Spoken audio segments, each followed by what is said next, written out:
Packers fans, stay up to date on all of your Packers news this season via our newsletter. You can sign up for the PackersNews.com and more Journal Sentinel newsletters by clicking on the link in the brief field of this video.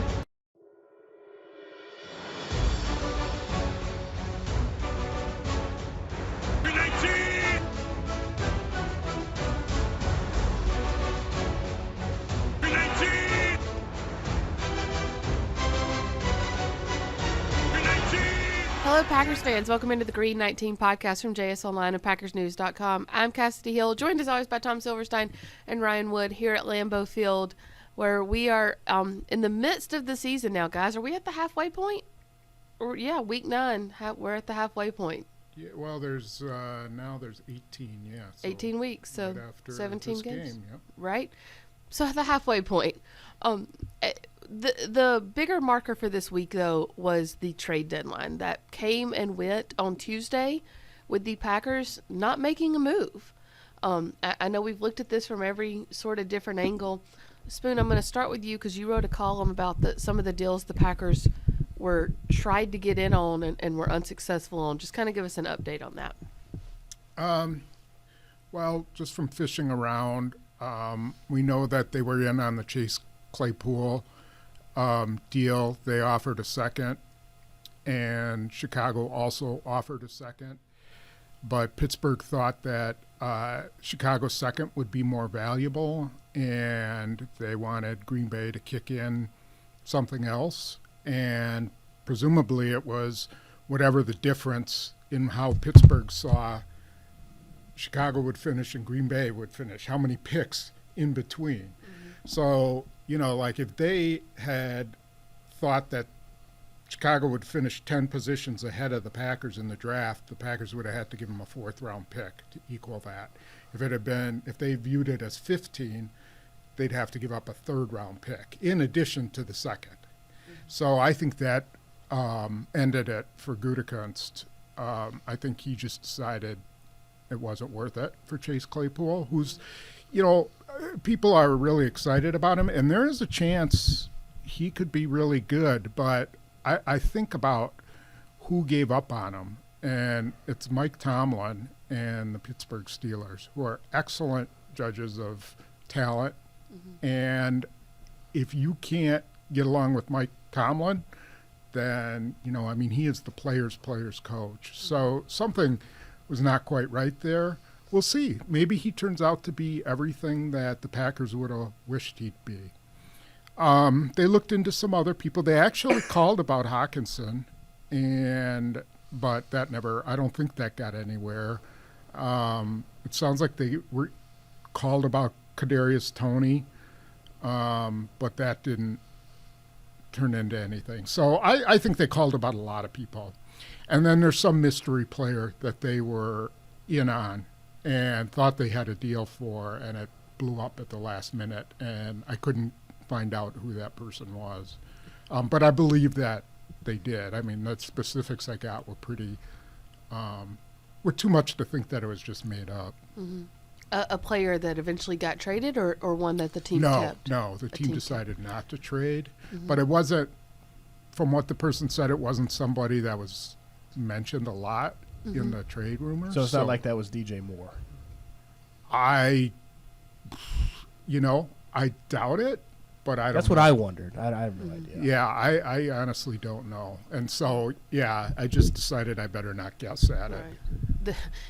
The news here, if you want to see it, is that at least in Pittsburgh, they think Green Bay is going to end up having a better season than Chicago. Which is funny because aren't they separated by 1 right now in the draft? Right. Isn't the Bears 12 and the Packers 13 right now? If the well, they're both 3 and 5. Yeah. So the Packers, have a tiebreaker edge because of. Right. Well, actually, it comes down to strength of schedule. So I haven't looked that up. Anyway, whatever. It's, we'll see how that goes. Ryan, I know you looked this week a lot at this year compared to 2016 and possibly what the Packers would have needed to make a turnaround this year.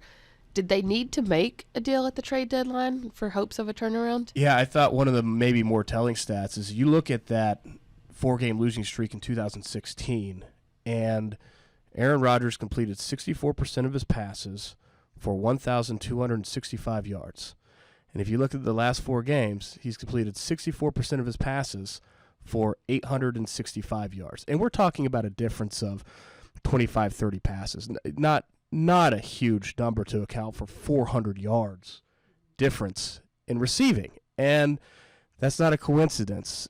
We've been saying it for weeks. Yes, they needed to make a move. And to me, once you decided, they had an organizational decision this offseason of whether or not they were going to start the rebuild and look to the future or squeeze every last drop out of this Aaron Rodgers window. And I don't blame them for squeezing every last drop because the future's scary. I mean, anytime any team historically has had 2 in a row, 2 Hall of Fame quarterbacks in a row, lightning doesn't strike 3 times. So I understand them wanting to squeeze every last drop out. But once you commit to that, you have to literally do everything you can to make it work this season. This is a win now season. They have to win now. There is no tomorrow. And they didn't do it. I understand they tried, but trying doesn't count for much. It's, did you produce results? And they didn't. I don't understand, Spoon, maybe you can better explain. I don't understand how in the world they couldn't have swung that Hawkinson deal. You're talking about a second and third, second this year, third next, getting 2 fourth-round picks back. I understand the 2024 is a conditional, but you're getting 2 fourth-round picks back. And if the same rules apply with Chase Claypool, I understand them not getting Chase Claypool. The fact that they're celebrating in Pittsburgh about getting a second-round pick probably shows that they didn't need to get Chase Claypool. I understand why they weren't successful there. But if that rule applies, the Packers are going to have a better season than the Bears, so the Bears' second-round pick is worth more.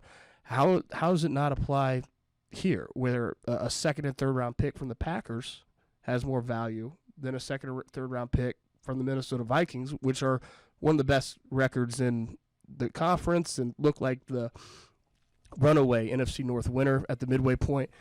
To me, that deal would have helped tremendously, and I don't know how they weren't able to pull that off. I think there was concern about his injury history, that he's had a lot of injuries, and he's, the fact the Lions were willing to get rid of him for what they got rid of him, there's something there. I don't know what it is. I have a feeling he'll have a good year with the Vikings, but I don't know. Tight end would have been they could definitely have used a tight end. There must have been something they saw in Hawkinson they didn't like, because it doesn't sound like they were in on it very hard. And I'm guessing it's the injury factor. Like, they didn't want to get a guy who was going to come in and then get hurt. Okay, so there's long-term concern, and I understand that. But again, I think it's short-term concern. Like, what if he comes in and gets hurt in 2 weeks? He's had this history of a lot of injuries. And I think that was probably the concern. So they trade for him, and then what does he do for him this year? What if he comes in and gives them a big play option at the tight end position? Right? Sure, yeah. I mean, that's what you got to weigh. That's what they were weighing, I'm sure. Whether he could give them that or whether he was going to get hurt. He's got better numbers this season than any Packers receiver. And I understand Allen Lazard missed a game, and maybe with full schedule, Allen Lazard would have slightly better numbers than T.J. Hawkinson, but he's got better numbers than any Packers receiver. This is a Packers offense that can really benefit from having 2 tight ends that are pass catchers, playing a lot more 12 personnel, helps your run game. It just seemed to really fit. I understand the risk, but this is a team that when you make that all-in gamble, you have to actually go all in. To me, it would have been worth the risk. Well, we'll see what happens with him in Minnesota. I honestly think a lot of people are all over Gutekunst for the trade deadline and not pulling anything, and I'm not, because I think the failure is a long-term project. It's it should have been addressed in 2020, and it could have been addressed in 2021. That receiver. To draft somebody. They had a couple of good draft classes. He missed on Amari Rodgers. They're going to be playing a guy that he could have drafted, Amon-Ra, St. Brown. Was taken after Amari Rodgers, same player, and he missed. I think it's a long-term really I'm trying to think of the right word. It's diagnosis. And so the thing about this year that to me takes him off the hook is that they probably could have had Devontae Adams back if Aaron Rodgers wouldn't have taken a $150 million contract. Now, I'm okay with I am never going to blame a player for taking as much money as he can possibly get. But if you really are that serious about a Super Bowl, and I know he did stuff to help the cap, but, you see Patrick Mahomes taking a 10-year deal that people kind of, people who know in the business were like, what are you doing? And Brady taking less money always when he was in New England. I just, that their hands were tied as far as getting a wide receiver, paying big money for him. So I'm talking about this year. I do blame them for not addressing it earlier. They should have addressed it in 2020, and they should have addressed it in 2021. They had the chance. I think for that reason is why I have been pretty hard on Brian Gutekunst for missing at the trade deadline. I'm fully with you. This is not, oh, shoot, this snuck up on the Packers. They are deficient at receiver. This has been a long time coming. But when it's been a long time coming and you are in this situation where it's absolutely got to have it now, win now, and it's not an issue that snuck up on you, you have to do something. You can't just let your best chance to fix the problem when it has to be fixed pass by. Chase Claypool didn't work out. Pivot to something else. It sounded like they pivoted to maybe something else, but they didn't produce results. I think the pivot was to Chase Claypool. I think this other deal was first, and they thought they had it, and then they pivoted to Chase Claypool. And, they didn't have enough irons in the fire, I guess. Could that have been Brandon Cooks? No, I don't think so. We don't want to The salary cap thing was a killer. Yeah, I talked to someone who said they weren't involved with him at all. And I even thought, Jesus, push the Giants on someone other than, or the Patriots. But they apparently didn't like, Nelson Aguilar would have been a nice addition to this team. And, there's issues with him. He's got dropsies. Yeah, he's got drops. Chase Claypool has drops, and they were going to give a second-round pick for him. Chase Claypool, I think, has 4 drops this year or something like that. But, yeah, I guess what they said was whoever these guys that I'm thinking of, that if we bring them in, they're not going to be better than Sammy Watkins, and they're not going to be better than Christian Watson or Romeo Doubs or whatever. I don't agree. I still think they should have brought a veteran guy in. So, this whole thing comes down to me, I really think the whole season comes down to whether Christian Watson can give them anything. I honestly, if he can, and I'm very, very skeptical about it, but he's their last resort. He's the last thing. They're getting as much as they can, or at least they did last week out of Aaron Jones. Dobbs is giving them all he can give them, at that stage of his career. They'll get Lazard back. That'll help. But until they can, get a guy who can, get a 25-yard gain once in a while, or do something that scares a defense, I just don't see how they come back. Maybe Samori Toure, but then you're starting to talk about like wild cards, but right? He doesn't stretch the field as much as Watson does. I think No, he's a different player. Watson is, but he's healthy. and I forgot this because I was looking it up before I wrote my story.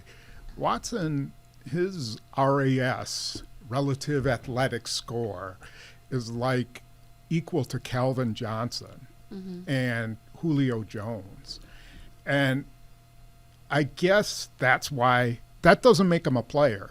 That gives him potential. And that's why they probably think they can get something out of him. But if they don't, they're headed downhill. I just don't see how they can finish 6-3 or get anything going. We'll see. In relation to this weekend, they're going to have to find something. And I'm curious what the two of you think what their approach should be. The Detroit Lions are averaging 38 points a game at home. And I asked Aaron Rodgers on Wednesday, like, is your team capable of a shootout? And he said, they better be. But guys, is this offense capable of a shootout? Or is your better offense to run the ball and run the clock down? And, I mean, is this Detroit Lions offense more of a quick strike? Can they do it in 48 plays, even if the Packers are keeping the ball? Or is your best offense to keep them on the – is your best defense to keep the Lions on the sideline? Because, I mean, I don't feel like this offense has the capability to get into a shootout. The Lions have stopped nobody all year. Well, the Packers' offense will stop themselves. And I asked Matt LaFleur about this today because the Lions have only held one team under 27 points all season. It was the Dallas Cowboys 2 weeks ago in a 24-6 loss. They have literally stopped nobody all year. They ranked dead last in the NFL with 32 points allowed per game. And what Matt LaFleur said is, yeah, well, we haven't been scoring, so we can't afford to overlook. And he's right. Like, someone gave him truth serum. That's absolutely correct. The reality is this Packers team has only had their season high is 27 points, which they've done twice.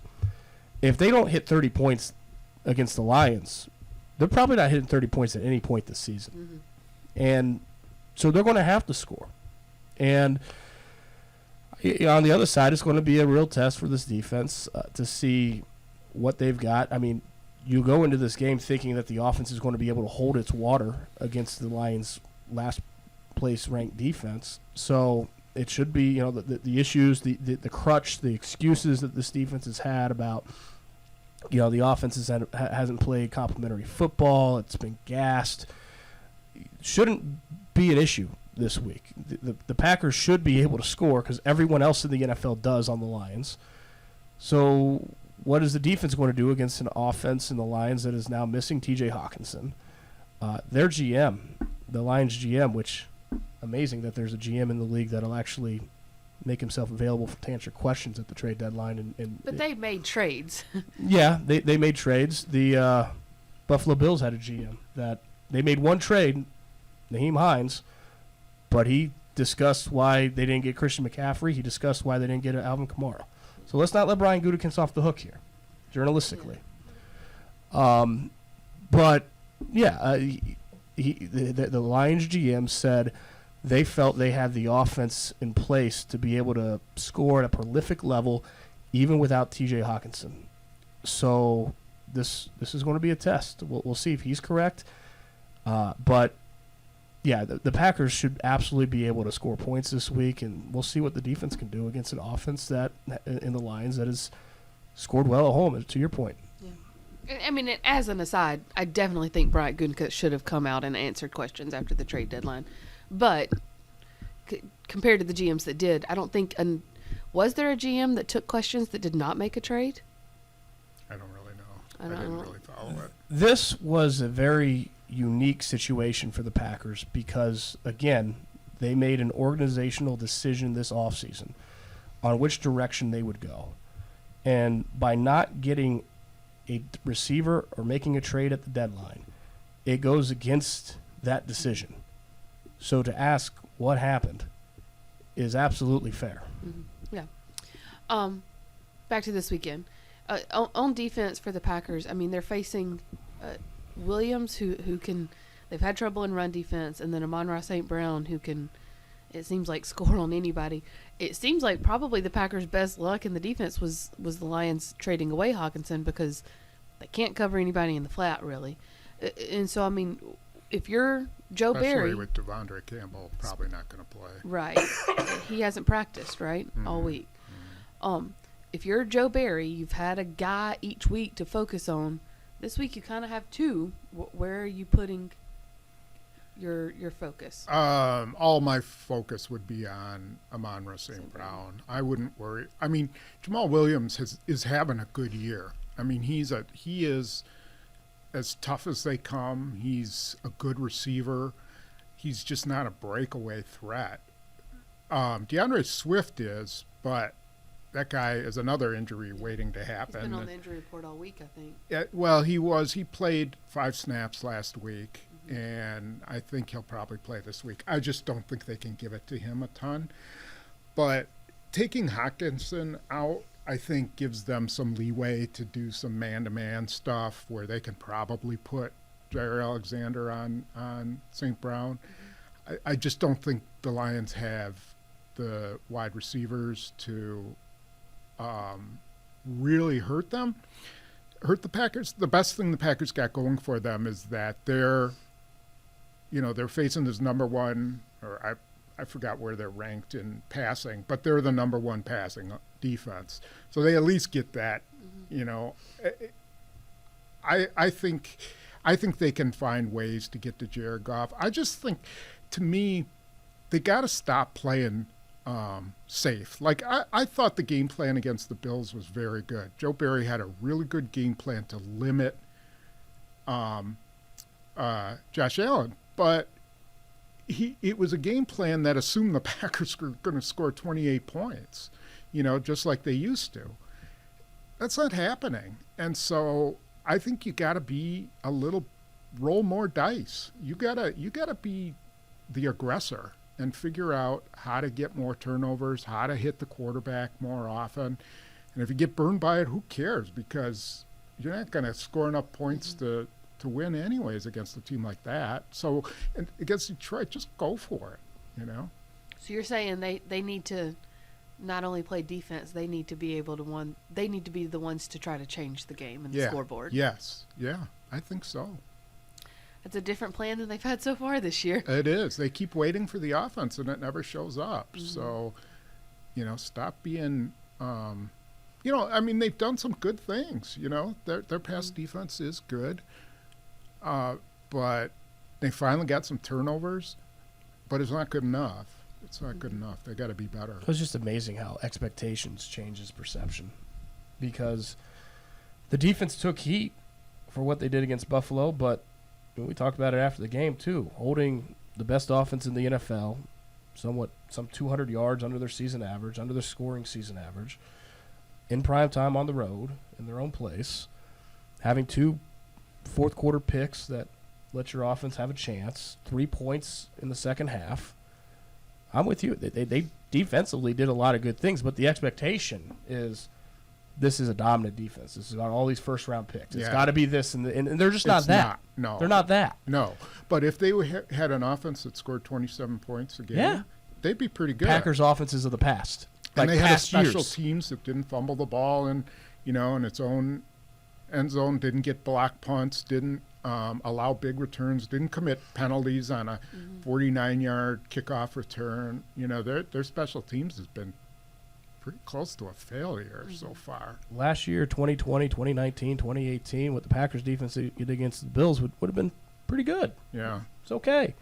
They get heat this season because they're expected to be more, and they're not more.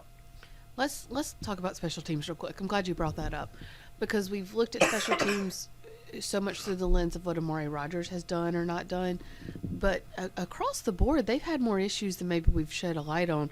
I saw a stat earlier this week from Next Gen Stats that Pat O'Donnell's punt time is like the slowest in the past 5 years, and from snap to kick. Yes, is that?